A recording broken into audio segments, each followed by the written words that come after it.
unpleasant times of darkness, I slowed down just to think of simple roads and avenues that seemed to be my link, a connection to a small world where I was just a runt, unaware of what may come my way while I was on the hunt, looking for adventure, blue skies and open seas, abandoned sheds and spaces that hide within the trees. The itch for exploration that crawls under my skin makes me feel alive again while I live out this sin. The sin of the confinement I find myself within, in the big open city where no fresh air has been. So I sit back down and close my eyes to simple times once more, where searching for a purpose was more than just a chore.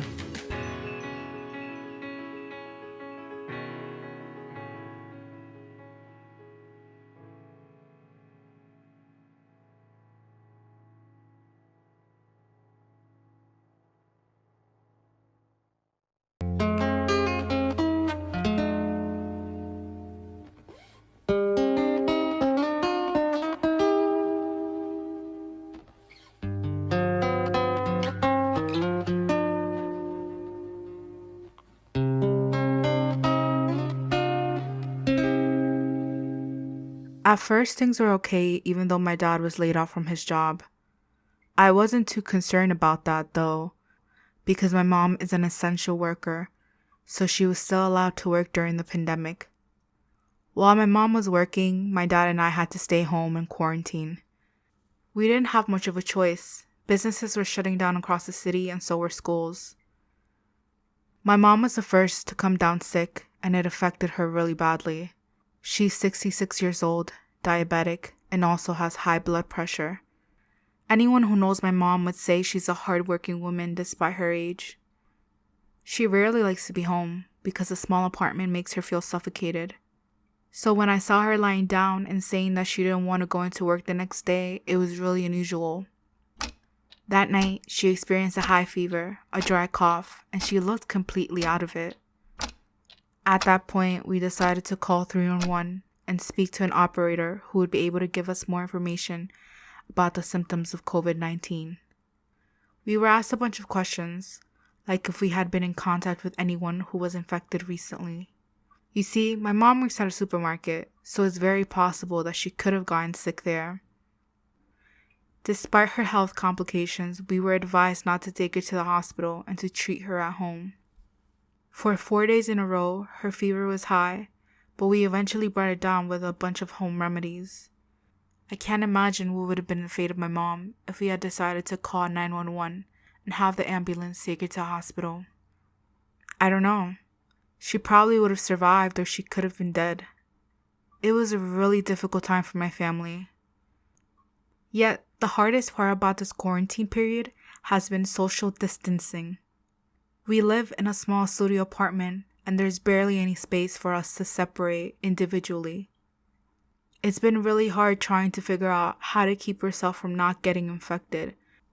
Unfortunately, all of us came down with COVID too, but I'm really thankful we were able to survive this together.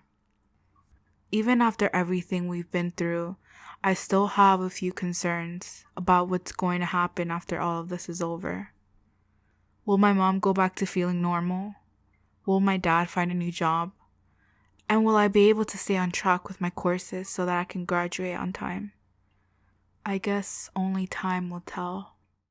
New York Governor Cuomo has now ordered 100% of the workforce in New York State to stay home. They must stay home, keep at least a 6-foot distance from other people. They're saying not to take public transport unless it is absolutely necessary. And again, these new provisions, according to Governor Cuomo, will be legally enforced.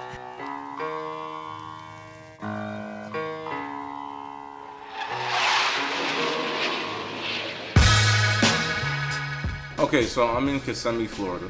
I still haven't seen my family, and they're 2 hours away. I'm going to see them soon. I still haven't seen them. I've been here for a month. I haven't seen them. I do see people with masks on. I see people with gloves on, and I see people with absolutely nothing on. There's a lot of people that aren't working right now, a lot of people that went on furlough. I'm one of them, by the way, that was on furlough as of maybe last week. I could file for unemployment.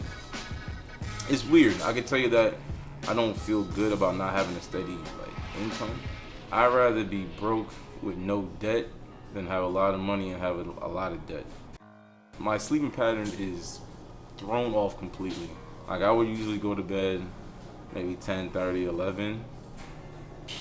Now it's like 3:34 in the morning, and then I don't wake up till like it's almost the afternoon. It's tough, doing the same thing, or the same, I won't say boring thing, but it's tough not able to go outside and hang out with your friend, or even go to work, or even go to school. It's like you're just stuck in the house. And it's not a bad situation because it could be worse out there, but it's like, man, I can't wait to actually go back out there.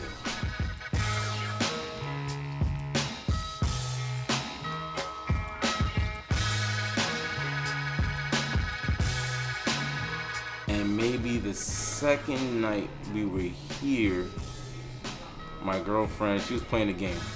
I remember she was playing a video game, and she looked at me and said, is my eye swollen? And I said, no, it don't really look swollen to me. She said, well, it feels that way. And I was like, I'm fine. I'm like, all right, I don't know. The very next morning, as soon as I picked my head up, it felt like this pressure just,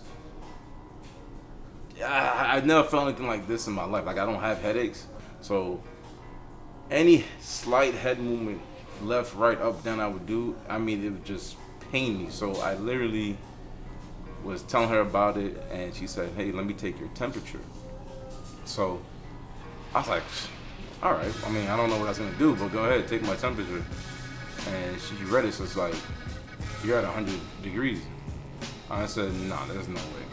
So she monitored me for 2 days. It went up to 100 and almost 102. That's the highest it went up to. And then it, crept back down slowly. The crazy part is, right after my symptoms went away, she lost her sense of smell and taste. Like, she said she can't taste anything, she can't smell anything. And I'm looking at her like, we had to literally quarantine in the house for 14 days and just be away from everybody.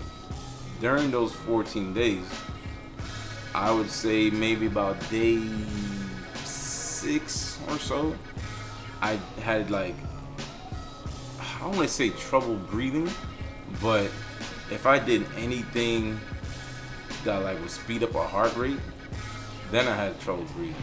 This COVID-19 stuff's no joke. It's no joke.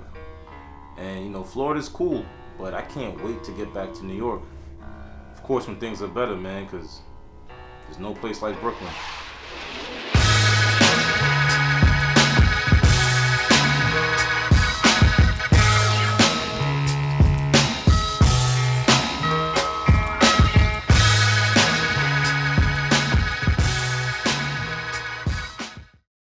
Buffalo just wasn't going to cut it for the long run of things. Everybody was pretty much content to stick around where they were. New York had opportunities that Buffalo didn't, in the same way that Los Angeles has opportunities that other places don't have. And I felt like if I really wanted to do what I wanted to do, then I would have to be somewhere where those opportunities were tangible, right outside my door. Well, I came back, for one thing, obviously, which was something that I was really, really upset about it. And it was just, I was so upset at the time because it had felt like I had just started to settle into something that resembled a routine.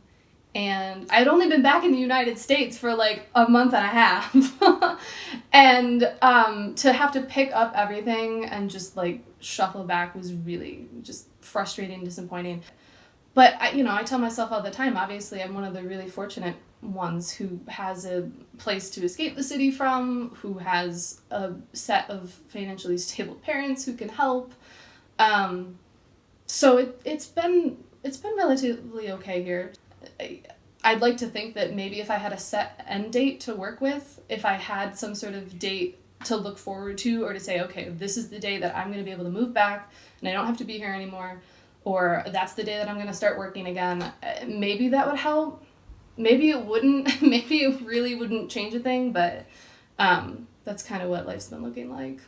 But it's become painfully apparent in the last few years in the country that there's a whole group of people who frankly just don't care about other people and what their situations are and how they're living or not living.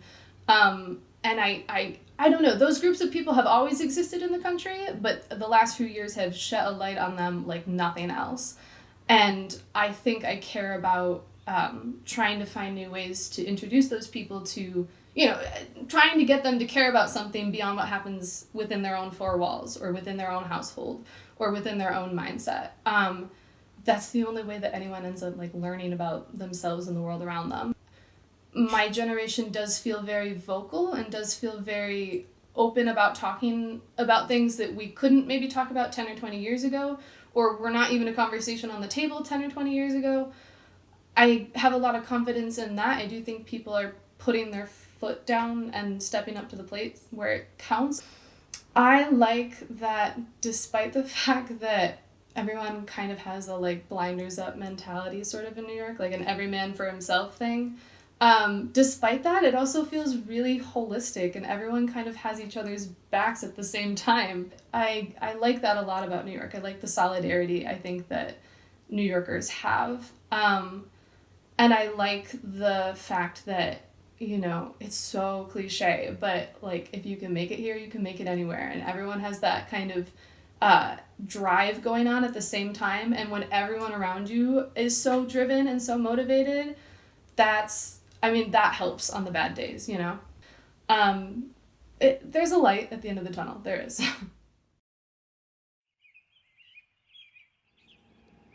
I lived outside more than living in my own house, and being outside was a coping mechanism for me. Now that I'm indoors, I'm trying to find ways to cope and maintain my mental health. Bitch, I miss going out and just really getting, really vibing. Bitch, it's unfair. It's unfair. I know I always had anxiety, like that was never new to me. So, because I was always like an anxious human being, and I always knew I dealt with a lot of insecurities about myself, and it like the list literally goes on. I know my hair was definitely one of them, and depression really kicked in, I believe, in between high school and college.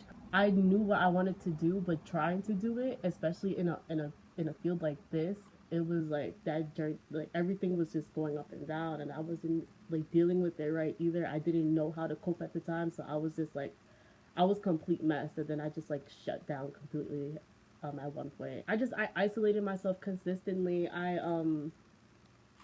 I cried too much around that time, and I did not know why. Then like the last time that I had an episode like that, I had to literally come up with something, because I told myself if this keeps on happening, it's just gonna get worse.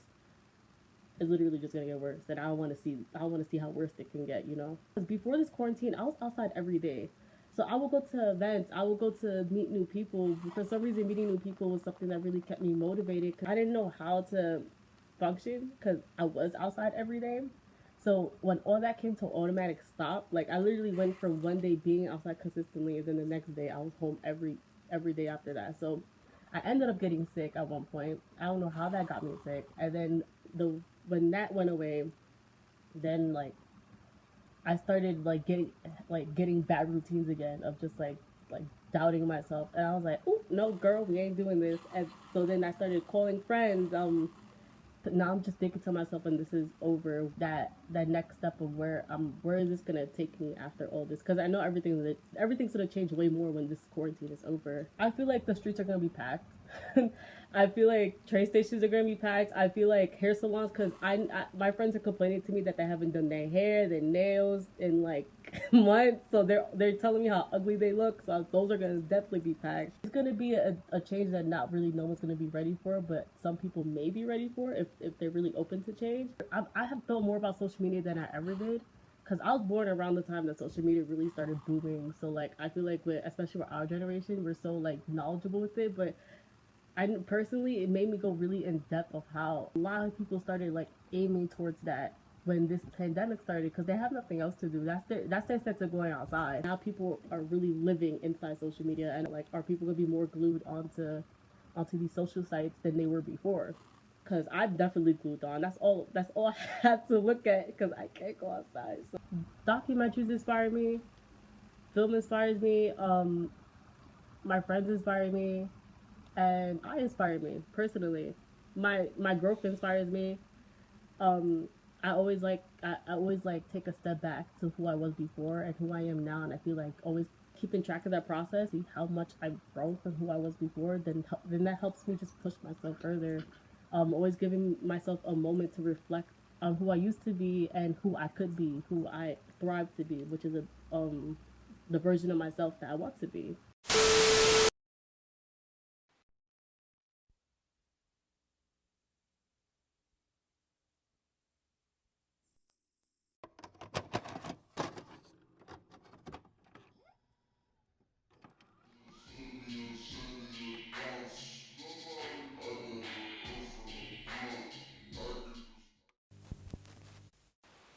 You know, I say that interaction with people is necessary because you get to collaborate and integrate and also just like find out about how cool and different these other people are from you, and you all can just basically work on something together. It'll be great. People are something that you need in your life. And I think that's the best thing. The end result. Putting your all into something that you people made together. And had a great time doing it. I mean, who could ask for more? Creating is everything to me. You know, it's a way of life. I couldn't imagine my life, you know, without creating as much as possible and keep pushing farther and farther and exploring what I can create, when I can create it, and where will it take me next. But all I can do now is look at past work in pieces and look at new work for inspiration and just wait until the day comes that I can go outside and produce.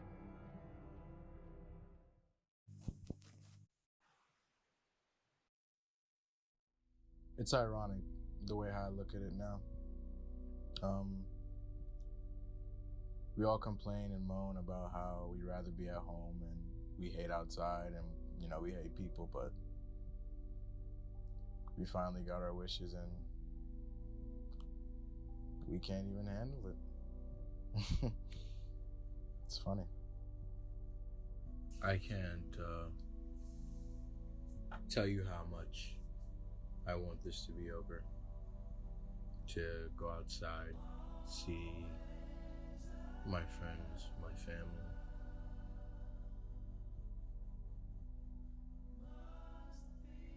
As time goes on, you start to pay attention to yourself more and more. And hearing the same thing over and over again with no change gets annoying. Being with yourself too much is not a good thing.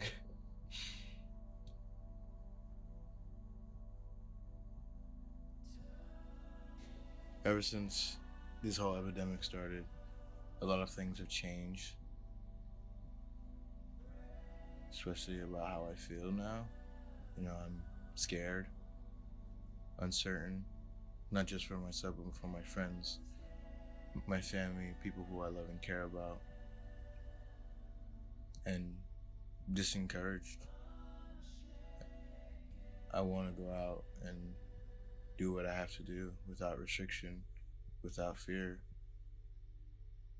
and just produce freely.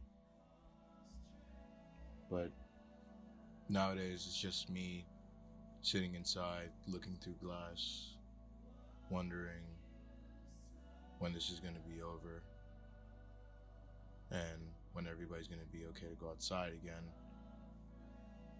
And then next thing you know, the day ends and the cycle repeats where I just do the same thing that I did yesterday, and it seems like it's never ending.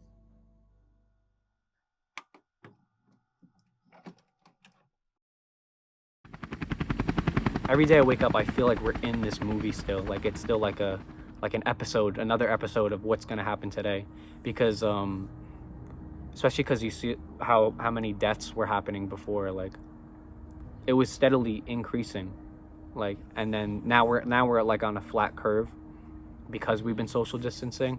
But like hearing the stories of what's been going on, it almost didn't feel real at first, you know, because it's like we're actually living in it. I think that the ironic part of it is that we feel things are real when we're watching it on film, and then when we're actually living it, it doesn't feel like we're in that real world for some reason. It just feels like we're dreaming right now.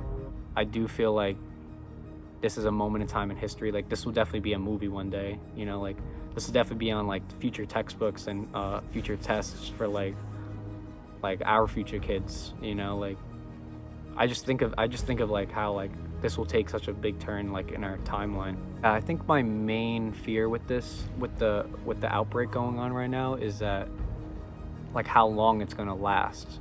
We have till May 15th till we're done with lockdown, but like, is the disease really gone by that time, you know?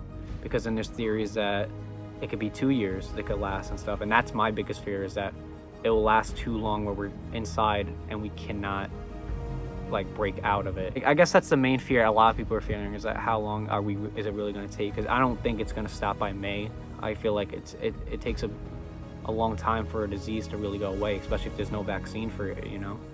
We all fear of like our relatives ever getting it. We always want to just prevent that. So I've learned to be more grateful about everything that goes on, especially in a situation like this, because we're home, where we have a time, the world has a time to relax for a second. We're used to moving in a fast pace with less sleep and like constantly like just working on what's the next thing we have to do, the next project we have to do, you know. But now we have time to really like record what's going on. I recently did a photo shoot when I was in Brooklyn, just taking like photos of like people like in this time right now. Like I recorded it. I took like photos of like people at the grocery stores, how everyone's kind of like separated from each other because they're 6 feet apart. Or I got like just how everything's kind of lonely in the streets. Like capturing like how empty the streets are is kind of like the idea of that feeling that we're in like a movie. Like it's like a sci-fi of how like things are empty in the streets, like it's like in a post-apocalyptic world. It's in a way like a part of a film to me. Like if you just capture like snapshots of everything, it still records something. It still has a meaning in just one image, you know. So I captured that to like show like that there's a part of history we'll never forget, and I have it like to show for the future generation to see.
Some of the hardest times of my life, I would turn to movies to kind of comfort me or to give me inspiration, to make me believe that, yeah, there is hope out there. Or, yeah, you know, you could really do what you want to do if you believe in yourself. And, you know, the cheesy messages that you see in film all the time, but, you know, if done right, they do inspire one to go after what they're, you know, what they're looking for. You know, boxing's, you know, that's a goal that I'm working towards, you know, in the future. When I go to my boxing gym, that's where I would socialize with other people, you know. Now I realize the joy I had in other people when our, you know, all our employees came in the morning, how joyful it was to see them all, and all my friends and my family, now that I can't really see anymore. It's unfortunate that it all came to a halt because of the coronavirus. You know, it's kind of stopped everybody on their tracks. You know, when I was running, I had to stop now, and I was like, oof, gonna come back here and kind of wait it out. I remember hearing about the problems that were happening in China, and then thinking about, you know, SARS and H1N1. You know, I didn't think that we would have a problem in the United States. And my initial thought was, oh, it's not going to be that serious. It's going to be fine. I mean, we overcame Ebola. We overcame, like, so many other diseases. It's like, it's nothing to me. I'll be like, it's fine. 2 weeks later, you know, we got hit with it, and the school shut down. And that was just a big shock for me, you know, to go into class and the professors were telling us, this might be our last session. I feel like everybody felt the same way. Like, what, as film majors, what are we gonna do at home? Being in the environment with other creative minds is very important for the creative process. And that's when things got really serious for me. You know, my internship stopped. I started to see people with masks in the subway, and you know, my family was urgently calling me to come back upstate because they were like, you know, the city's gonna get bad, you should definitely come. You know, I've been getting mandated more often where I'm basically forced to stay and work more hours. But the thing is, I just go back to the fact that I'm in a fortunate position where I do have a job still. Any extra added stress or pressures that I have from my job is nothing compared to what other people are experiencing right now. So for me to complain about it, it's a little bit ridiculous. Our crew was still going to jobs. They go to people's homes, obviously. They came to us and they said, you know what? We just don't feel safe doing this anymore. We're afraid of the virus. We don't know very much about it, but it seems like it's spreading. So we asked them, let's just finish the day that we already had planned, and then tomorrow we're closing down, and we have to furlough you. The first week I was off, I worked 3 days from home and got a bunch of jobs together, and I got a partial week of unemployment benefits. The help that supposedly banks are giving people who have mortgages, it's really not help. Just, you can put it off for 3 months, but then you have to pay us. If you're young and healthy, you're good. You have nothing to worry about, you know.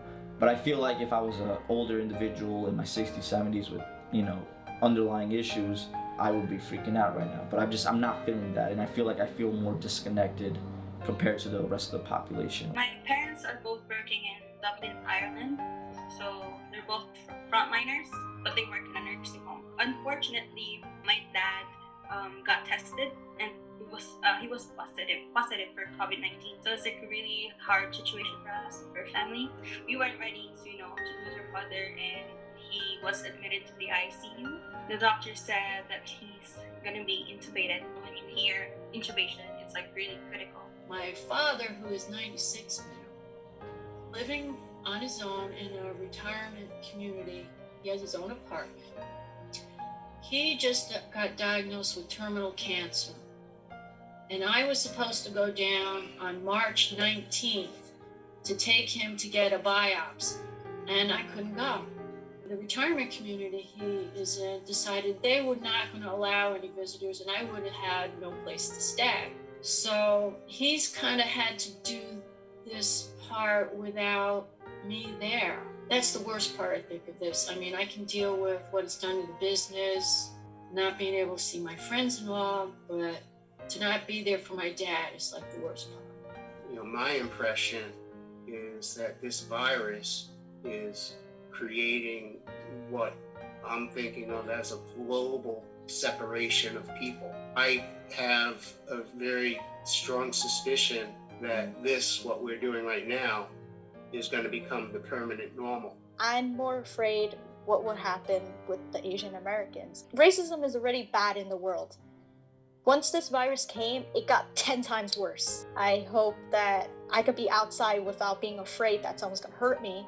Not having to wake up in the morning, I've really enjoyed that. But at the same time, I get bummed out that I haven't woken up. And there's this sense that I'm wasting time, which is a real kind of like a negative judgment feeling. I just hope that it ends very soon. I miss seeing my friends. So as much as this is a tragedy, this pandemic, it kind of gave me a break to reflect back on, okay, what am I doing right? What am I doing wrong? When I do go back, how can I make my situation better? It was nice to get a break from the job and just take a moment to stand still and, take in the fresh air. But I think also this pandemic is giving us a lot of time to reflect upon ourselves and what we can do better. You miss your friends, you miss your family, you miss going outdoors, you miss going to restaurants. So definitely going back to it after the whole this, you're gonna be very grateful for it.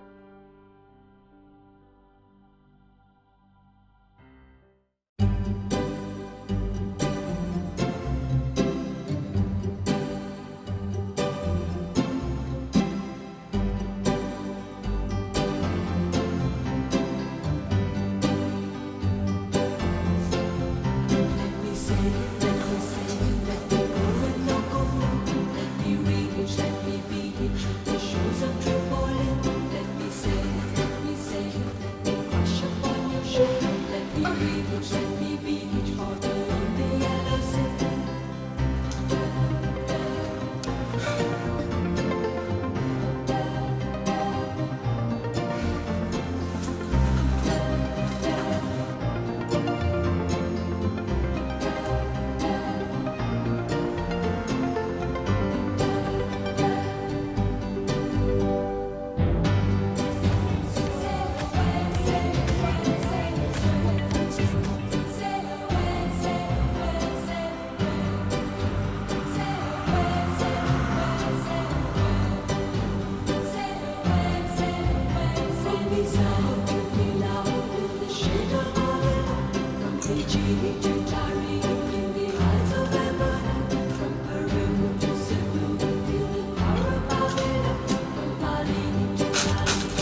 Sorry, where? Come down. What? Time for breakfast.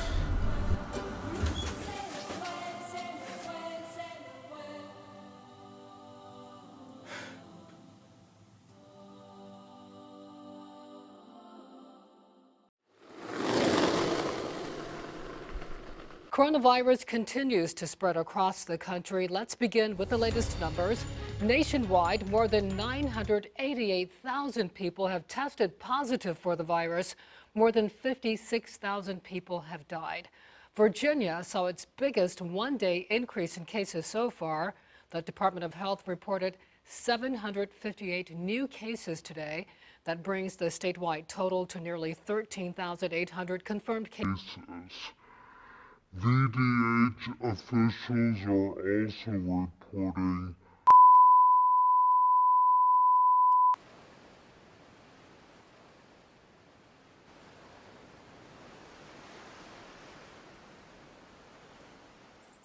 I've been going through a lot of emotions lately. Just feeling like I don't know. Like, I shouldn't feel sad. I shouldn't feel bad about what's happening. And so I've just been like, when I'm asked, what's going on, I brush it off with a joke or just say that I'm okay.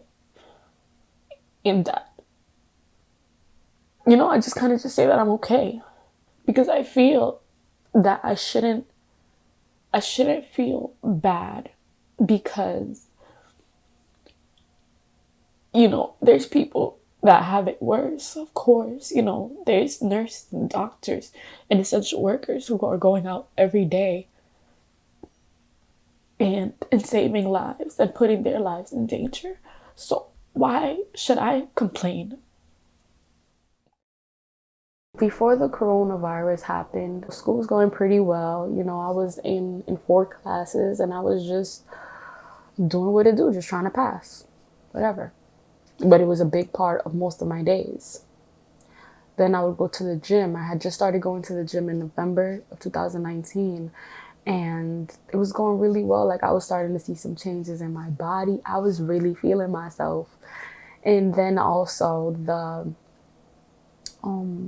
my job, which I had just gotten it.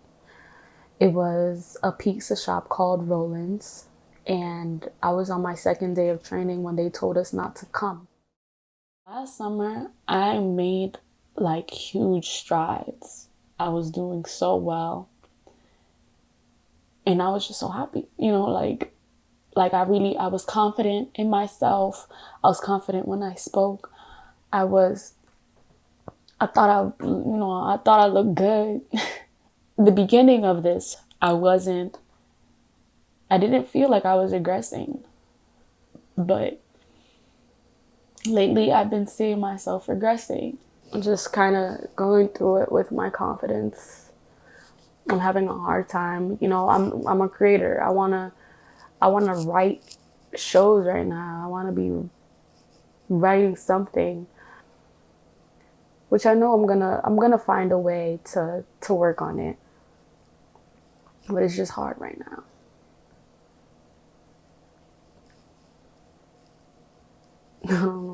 I don't know what to do. But I'll figure it out. Let's hope these hornets from Japan don't hurt us.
so let's start off. I was born and like raised until I was about 6 in like Harlem, and then I had the apartment fire, so I had to live with my grandmother from like age 6 to 9, and I was in this place called Rockland County.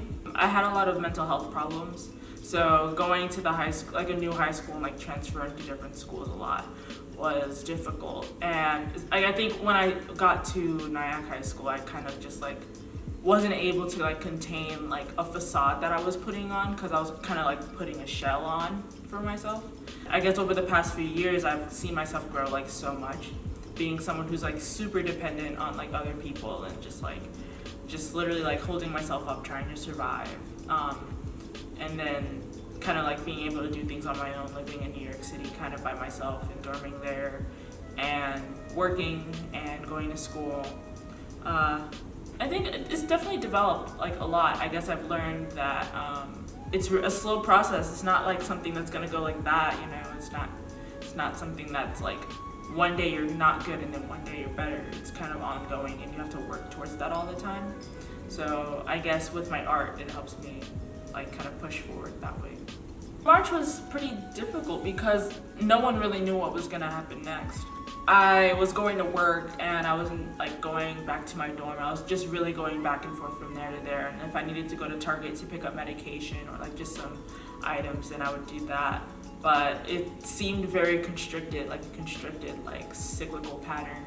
And I guess I was not really taking it too well. And I was just frustrated as to like why we had to go to like remote learning, and just knowing that like I don't really thrive that way. I decided to like take pandemic leave from my job for a week, and then I went upstate. And I guess going upstate was pretty helpful in some ways, but not in others, because my family can be kind of like, I guess, limiting mentally, and they don't really understand some of the things I want to do, and I understand some of the things they want me to do. But I guess going up there and like visiting my 2 cats was great. But when I got up there, I got up on Sunday, and then on Monday I realized that my grandmother passed away. Alright, so I got some bad news today. My great-grandmother, who is 92, passed away earlier on the 13th of April. So with this coronavirus thing happening, our family wasn't able to visit her at the rehabilitation center she was at. She was sick off and on for a couple of months, but she ended up dying today of heart failure. So that's what took her. Yeah, the funeral isn't scheduled yet, but we're predicting that it'll be within the next few weeks, and only 10 family members are allowed to be in the building at the service. This is my reality at this point, and I just got home. This is my second day back in Albany, and this is the news that I got. She meant a lot to me. Like, I told my mom about me being queer when I was 15, but I told her, and she's like older, so you kind of think that she wouldn't be accepting of it. But she was like, oh, well, like when you have a girlfriend, and like let me visit her, and like if you want me to introduce you to her. And she was great about it. So I guess that took like a giant weight off my shoulders. I told my great-grandmother before I even told my dad. Honestly, I want people to know that I'm a complex person, but I'm also very strong in like the experiences that I've been through, and just like over the years. And putting that into my art, they'll be able to see that in a creative way, rather than me kind of like spilling my guts to everyone. Like, oh, like I went through this and I went through that and it was so hard. But if I'm like making it into a TV pilot and like kind of writing that stuff out, or making music about it, and you have this melodic like sound structure in your head, that's kind of like pushing you to really listen but also enjoy it, and not having it be so much of a weight on you, instead of me just spilling out of my guts, then that would be like ideal. And I'm just a really fun person. I'm very outgoing in some ways and kind of introverted in others, but I just want people to understand like that I have a story.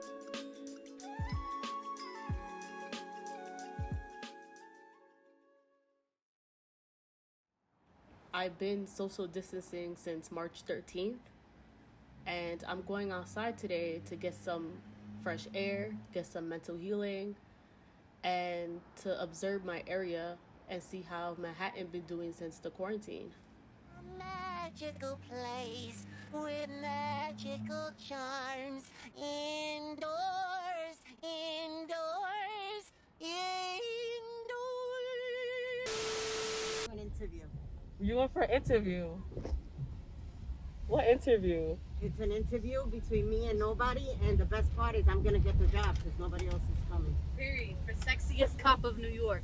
The sexiest only individual. Well, going let to me the tell you interview. something, Michelle. She gets boyfriend from her job. She's on live. She's on live. Oh my god. No, I'll edit that, but it's whatever. Yeah, you better edit that part out.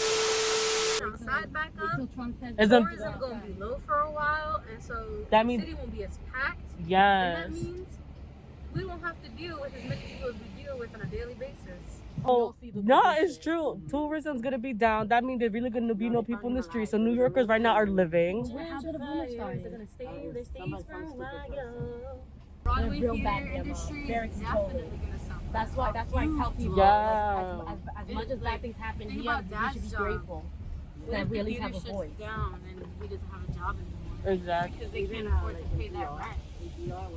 There's gonna be a lot of companies that's gonna be There's gonna be a lot of companies that are going out of business. They will go with their rifles. There's gonna be a lot of landlords who are gonna have to lower rent because how many of their residents passed away or moved away In DR, they Mhm. were Cause or they- simply had to leave because they couldn't afford rent. Since this shit started, they've been more creeps outside. That's a fact. I Way go more outside, creeps. DD, and I get catcalled at least 5 times. There's always been creeps. You never see them because there's so many people. Now you Right. see the creeps because the creeps are scared. Right. They said, "Fuck it, I'm gonna get sick." They don't care. And I'm like, "Well, I don't want to get sick. First of all, second of all, I will cut you." I think it's a joke.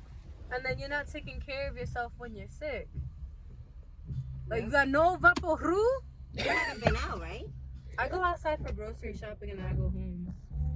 But when Well, I come once a home, week or like it's like once a week. But when I get home, I take off all my clothes, wash my hands, take a shower, put the clothes in the laundry. the good thing where I live is you can walk around because there's no people. I've never been able to, like, this is the block that I got a panic attack because there was too many fucking people. We never in Times Square. Ever. Go there. Here we go. Why- I come in this area. I know this is gonna continue for a year, but if they do let us out in May, then I think they're gonna keep us in the house for a year, but I think that in May we will be able to go outside, but they're still gonna keep the rules. That's what we're saying. Oh, Right. okay. like we're I gonna. think but even if they don't necessarily enforce it, you should still practice it because it's like just because we're able to go outside doesn't mean that you still won't be able to get the virus. It could still happen. Right. Even if it doesn't affect you, it could affect somebody else. It could affect your family member, your neighbor. 2 hours later. No, can you see on the side with the mirror? On the Put side? the window down. Put the window down. No, that's Oh my not god, the that's the window. wrong button. Oh man. Okay, too much. You see how you gotta let go of the gas a little bit. Keep going. Right. Keep going a little more on the gas. You didn't have to brake. That's scared. Oh. No. Where the hell? Oh. Right there. Turn it towards you. Towards you. Towards you.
The day starts.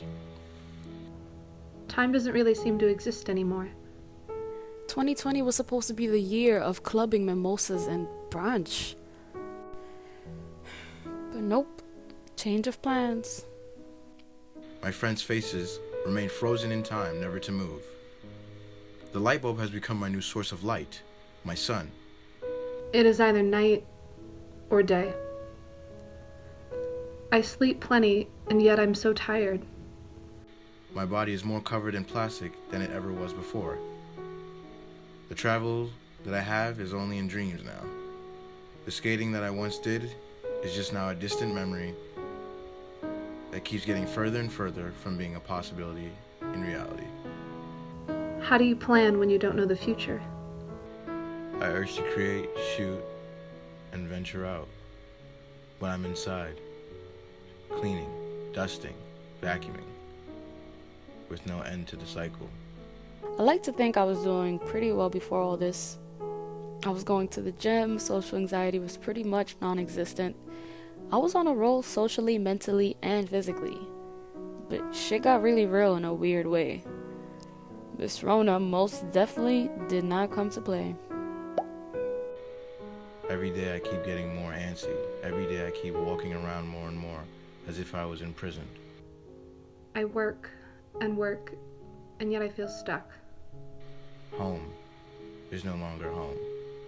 Home is somewhere I want to escape. I just hope we can all come out better people from this. And please, let's just leave 2020 behind us, because clearly this year's not it. You don't know what you have until it's gone.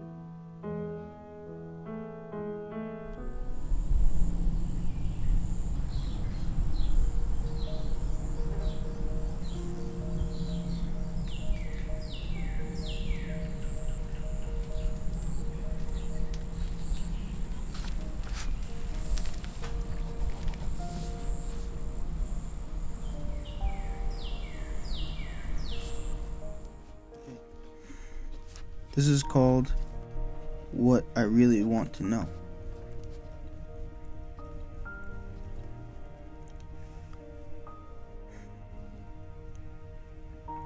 I want to know, what type of man will I be? I want to know who will always stand by me. I want to know if I'll ever feel normal again. What I really want to know is, who am I? Who am I now, and who will I become? Is it a person that I'll be proud of, or a man whose world will become undone? Are the choices that I made right, or are they all wrong? In the end, all I can hope for is to get to know the man that I wish to become. Will he be strong? Strong enough to handle anything the world will throw at him? Will he be wise? Wise enough to handle any problem that'll come his way? Will he be righteous and always do the right thing, no matter the consequence? Or will he be none of those things? What is a real man? Is a man always strong?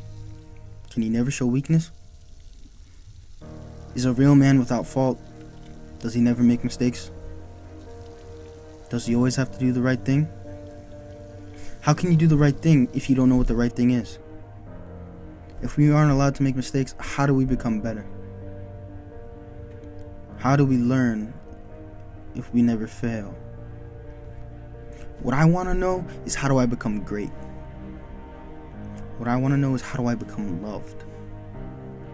What I want to know is, how do I become happy? I want to know many, many things. In the end, I'll settle for becoming a better person. A person who will make many mistakes, but a person who will own up to all of those mistakes. In the end, what I really hope for is to be a better man tomorrow than the man I am today. Or rather,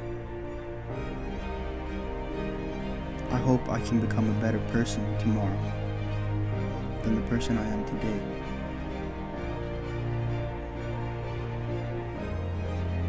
What I want to know is, how do I do that? And can I do that?